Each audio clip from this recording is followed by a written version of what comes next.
Bismillahirrahmanirrahim. Assalamualaikum warahmatullahi wabarakatuh. Waalaikumsalam warahmatullahi wabarakatuh. Waalaikumsalam warahmatullahi wabarakatuh. Oke, pertama-tama puji syukur atas kehadiran nikmat Allah Subhanahu wa taala sehingga kita semua bisa kembali bertemu secara daring untuk melanjutkan pembahasan kita mengenai mekanika tanah. Jadi pada kesempatan kemarin saya sudah share penjelasan materi untuk pertemuan ke-12. Jadi silakan yang mungkin masih belum sempat setelah ini bisa ditengok lagi nanti materinya. Oke, di awal ini saya akan berikan pengantar terlebih dahulu terkait apa yang kita bahas pada pertemuan ke-12. Di pertemuan 12 kita membahas mengenai flownet atau jaring arus yang berkaitan dengan bagaimana aliran air di bawah turap atau bendungan. Nah, sebelumnya kita sedikit review sekaligus saya absensi.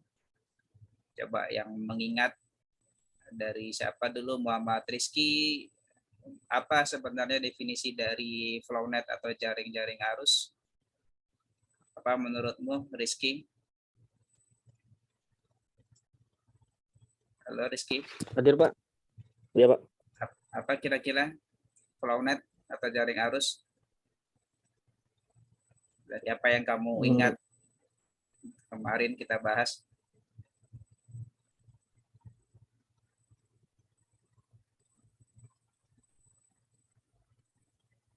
Nah, Sedal mungkin? Tidak loh. Iya, Pak. Ada ingat apa sih flownet itu atau jaring arus?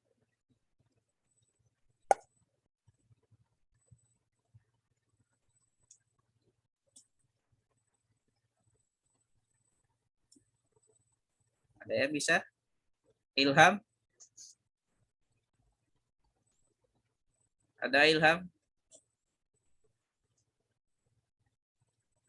Halo Ilham? Ada, Pak. Ada, Pak. Apa itu jaring arus?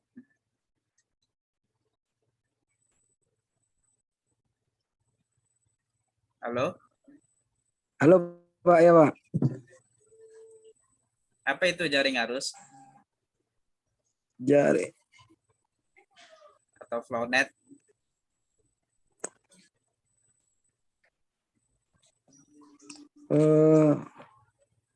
Peta aliran air tanah, Pak. Arus air dalam tanah, Pak. Boleh. Ada definisi lain, Subhan mungkin?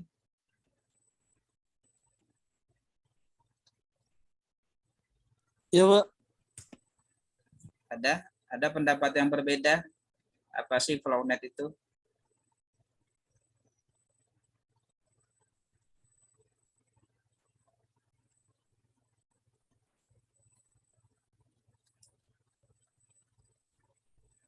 Jadi di awal saya jelaskan sebenarnya. Gimana Subhan? Maaf, Pak, lupa. Baru kemarin kita bahas. Yurike ada Yurike? Ada, Pak. Ada ingat? Penggambaran hukum kontinuitas aliran dalam tanah, Pak. Oke, ini yang sudah cukup jelas ya. Terima kasih. Jadi simpelnya sebenarnya flownet itu penggambaran bagaimana laju atau arah aliran air atau rembesan air secara vertikal dan secara horizontal melewati struktur turap atau struktur bendungan, di mana pergerakannya itu digambarkan dengan penggambaran garis. Ada dua garis apa kemarin Mita? Ada Mita? Ada dua garis yang digambarkan pada deskripsi dari flownet.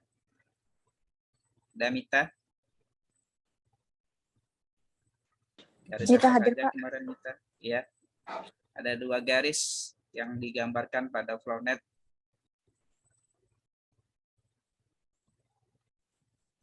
Apa saja?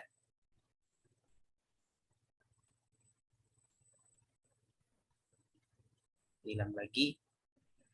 Rozi, ada Rozi? Ada, Pak. Apa dua garis yang digambarkan pada suatu flownet? Garis apa saja? aliran sama eksponensial, Pak. Oke, garis aliran sama eksponensial. Bedanya apa, Gufairah? Gufairah Putri Erdelia. Ada enggak? Ada, Pak. Apa bedanya garis eksponensial sama garis aliran?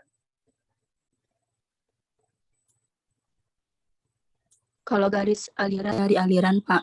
Sementara kalau eksponensial itu mempunyai tinggi energi potensial yang sama, Pak.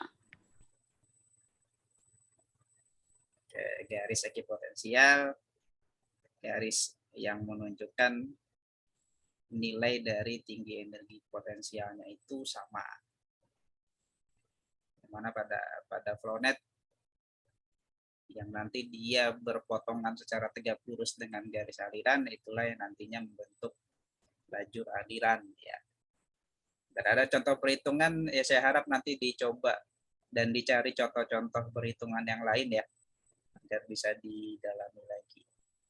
Sudah semua kan saya panggil, ya. Saya lanjut lagi ke pembahasan kita pada hari ini terkait dengan kuat geser tanah. Sudah nampak belum?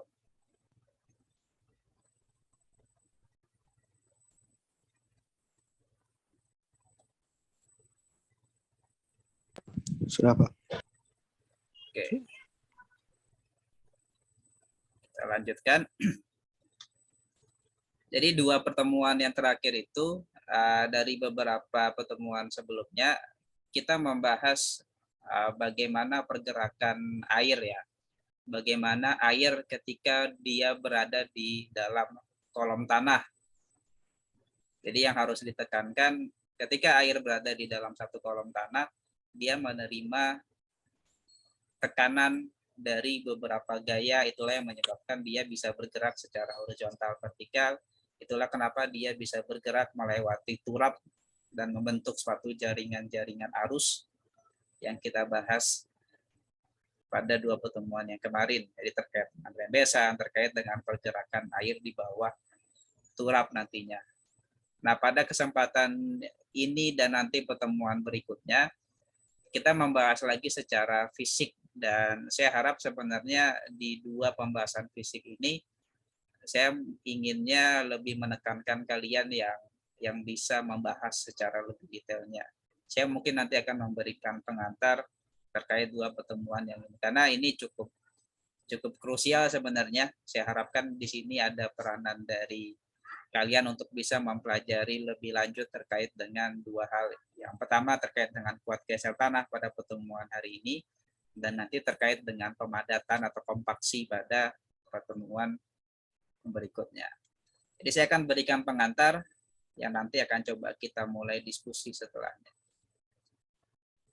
Yang pertama terkait dengan kuat geser tanah sendiri.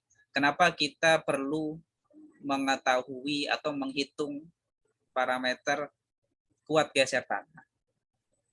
Jadi agar punya gambaran terlebih dahulu, kita bahas terlebih dahulu manfaatnya, apa sih sebenarnya tujuannya. Yang pertama adalah dengan kita menghitung atau mengetahui berapa nilai kuat geser tanah, kita bisa menganalisis kapasitas dukung tanah. Kapasitas dukung ini terkait dengan ketika suatu lahan atau suatu tanah kita berikan beban nantinya. Kemudian yang kedua adalah kita bisa mengetahui, kita bisa menghitung terkait dengan stabilitas lereng. Dan yang terakhir, salah satu dari ketiga manfaatnya nanti adalah dengan kita mengetahui gaya dorong dinding penahan tanah. Jadi ketika kita membuat suatu struktur penahan yang terbuat dari tanah atau secara alami struktur dinding penahan dari tanah, maka kita bisa mensimulasikan atau kita bisa menghitung berapa gaya dorong yang dibutuhkan sampai akhirnya terjadi longsoran atau terjadi perusakan atau dari si dinding penahan tadi. Nah, kemudian apa yang dimaksud dengan kuat geser nantinya? Kuat geser nanti sebenarnya ini penyederhanaan saja sebenarnya ya. Penyederhanaan itu kuat geser akan berkaitan dengan nilai keruntuhan. Kalau kita keluarkan dalam suatu bentuk persamaan, maka nilai dari tegangan geser kritis itu akan sama dengan nilai ketika suatu tanah itu yang diberikan suatu tegangan, jadi ketika suatu kolom tanah diberikan suatu tegangan dengan suatu angka tertentu, maka dia akan mengalami keruntuhan atau mengalami apa istilahnya itu kelongsoran ketika mencapai suatu tegangan tertentu. Jadi kalau kita melihat dalam suatu fungsi matematis, jadi kalau di sini kalian lihat dalam X dan Y-nya, ini nilai tegangannya, tegangan normal yang bertambah dalam satuan waktu, maka nanti nilai dari tegangan kritis atau tegangan gesernya akan sama dengan nilai tegangan ketika mulai terjadi keruntuhan dari si tanah tadi. Atau nanti mungkin kalau kalian pernah baca akan berkaitan juga dengan kriteria kegagalan Mohr atau Coulomb kalau untuk penjelasan secara fisiknya nanti. Jadi kalau nanti kita mempelajari lebih lanjut lagi, maka nanti kuat geser tanah akan sama dengan gaya perlawanan yang dilakukan oleh butir-butir tanah terhadap desakan atau tarikan. Jadi tujuan awal kita mempelajari kuat geser tanah tadi kan mengetahui bagaimana potensi keruntuhan atau bagaimana potensi adanya kelabilan suatu lereng atau bagaimana kekuatan atau kestabilan suatu kolom tanah ketika nanti diberikan desakan. Maka kuat geser tanah nanti sebenarnya kita menghitung berapa gaya perlawanan yang dihasilkan ketika butiran-butiran tanah tadi menerima gaya-gaya desakan atau gaya-gaya tarikan.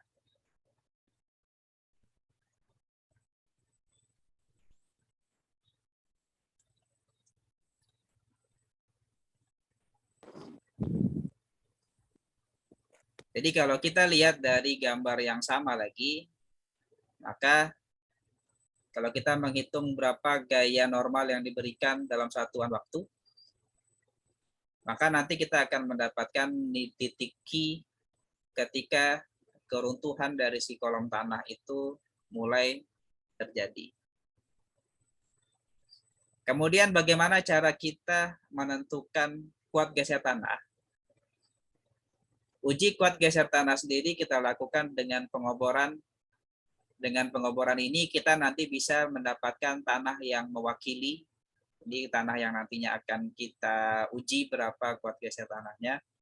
Atau sampelnya di sini adalah sampel yang undisturbed. Jadi benar-benar satu kolom tanah yang tidak kita ganggu. Jadi kan di sebagian pengambilan sampel tanah kita hanya sekedar mengambil misalnya setelah 2 cm atau 5 cm dari permukaan tanah, kemudian kita ambil tanpa kita mendapatkan tanah yang secara realnya. Tapi untuk uji kuat geser tanah, kita harus bisa mendapatkan yang dalam bentuk undisturbed-nya, yang benar-benar kolom tanah yang akan kita uji nantinya. Prinsip ujinya sendiri, secara umumnya prinsip uji kuat geser tanah itu dengan suatu beban terkontrol dengan adanya beberapa tipe alat khusus. Kemudian apa saja faktor-faktor yang berkaitan dengan uji kuat geser tanah?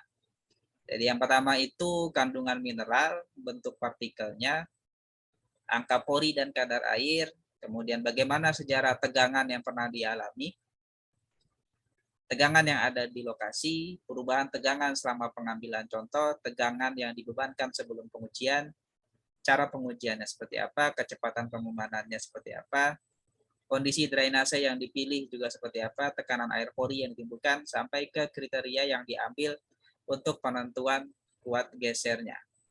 Sedangkan untuk uji kuat geser tanah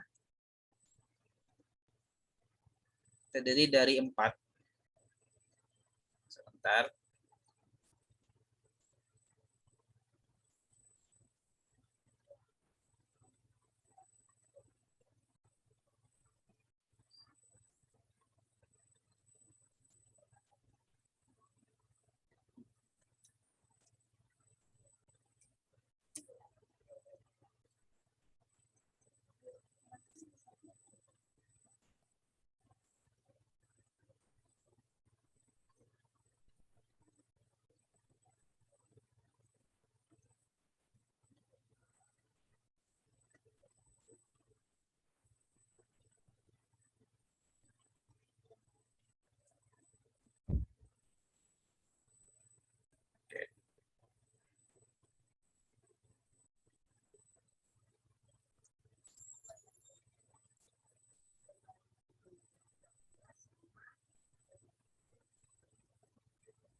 Oke, kemudian untuk uji kuat geser tanah, nanti kita mengenal ada 4 secara umumnya, ada 4 jenis atau macam uji kuat geser tanah.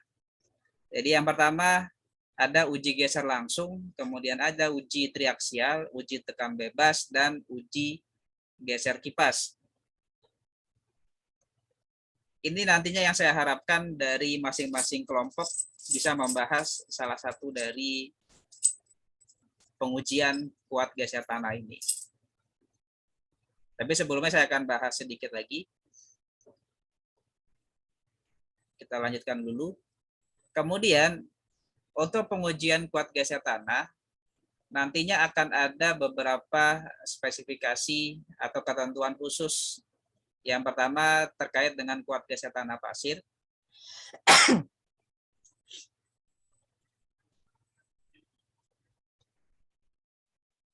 Pada uji kuat geser tanah pasir, kita bisa menggunakan uji geser langsung dan bisa menggunakan uji triaksial.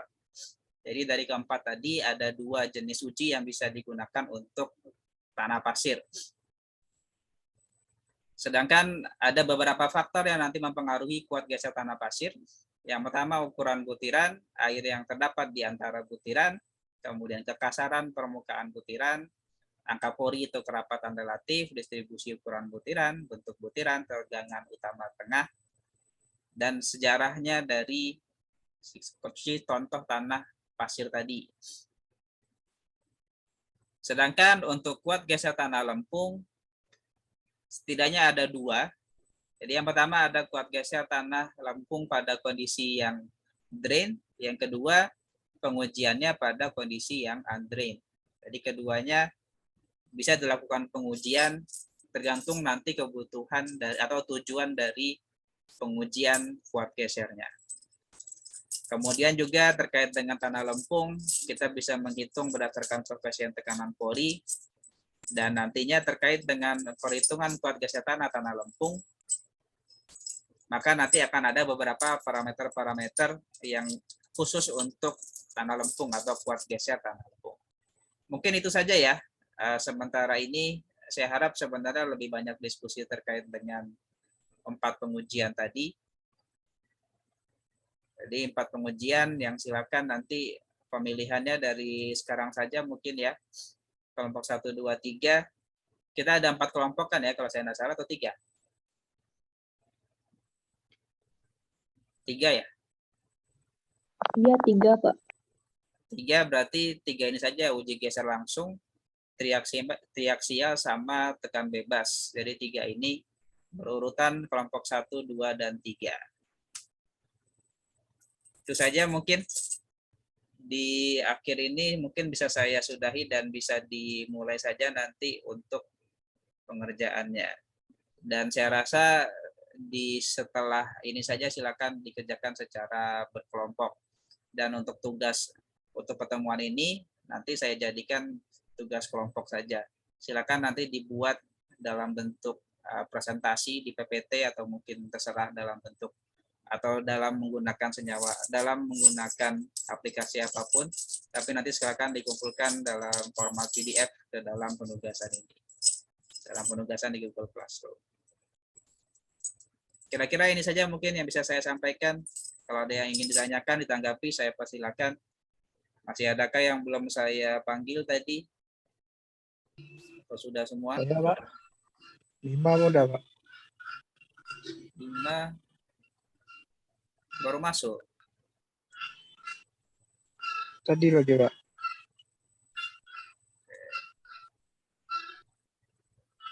Silakan kalau ada tanggapan atau pertanyaan.